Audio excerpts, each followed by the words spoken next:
आज अजितदादा यांच्या जयंतीनिमित्त जे जनसेवा सप्ताह सुरू आहे त्या निमित्ताने आमदार राजेदादा विटेकर यांच्या मार्गदर्शनाखाली आज तिथं मोफत नेत्र शिबिर म्हणजे ज्यामध्ये नेत्राचं तपासणी आणि लगेच मोफत चष्मे वाटप कार्यक्रम जो आहे त्यासाठी उत्स्फूर्त प्रतिसाद या ठिकाणी मिळत आहे।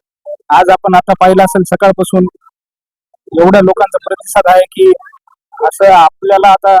असं ठरवलंय राष्ट्रवादी काँग्रेस पक्षाने आणि राजेशदादा की प्रत्येक महिन्याला असा आपला कॅम्प पाथरीसारख्या ठिकाणी झाला पाहिजे आणि प्रत्येक तालुक्याच्या ठिकाणी हा कॅम्प घेण्याचा राष्ट्रवादी काँग्रेस पार्टीचा मानस आहे। आणि आज आपण पाहिलं असेल जवळपास 593 लोकांच्या नोंदी आतापर्यंत झाल्यात आणि जवळपास 200 लोक आता उभे आहेत। तर त्या माध्यमातून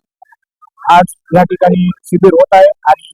हा शिबिर यशस्वी करण्यामागे ही आपली राष्ट्रवादी युवक काँग्रेसची पूर्ण टीम यासाठी भरभरून सकाळपासून आज मेहनत घेत आहे। यांचे पण मानावे तेवढे आभार कमीच आहेत आणि विशेषतः आपले पाथरीचे विकास पुरुष लोकप्रिय आमदार राजेशदादा विटेकर यांनी जी संकल्पना सुरू केली ती अशीच वर्षानुवर्ष सुरू राहील आणि प्रत्येक ठिकाणी विविध शिबिर आता हा नेत्र उपचार शिबिर जो आहे तर ह्यानंतर आपण सर्व रोग निदान शिबिर प्रत्येक भागात घेणार आहोत। प्रत्येक ग्रामीण भागात तो गेला पाहिजे आणि प्रत्येक ग्रामीण भागातल्या रुग्णांना जवळच उपलब्ध असं सोयी सुविधा देण्याचं काम राजेशदादाच्या माध्यमातून सगळं राष्ट्रवादी काँग्रेस पार्टी करणार आहे। आणि या दादाने 100% आपण आज बघितलं असं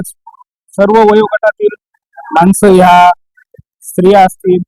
माणसं असतील सर्वजण चांगला प्रतिसाद मिळत आहे आणि त्या प्रतिसादाच्या माध्यमातून सर्वांचे रोग निदान या ठिकाणी शिबिराच्या माध्यमातून होत आहे। आता ज्यांना ऑपरेशन करायचे त्याचे सुद्धा आमदार राजेशदादा विटेकर यांच्या माध्यमातून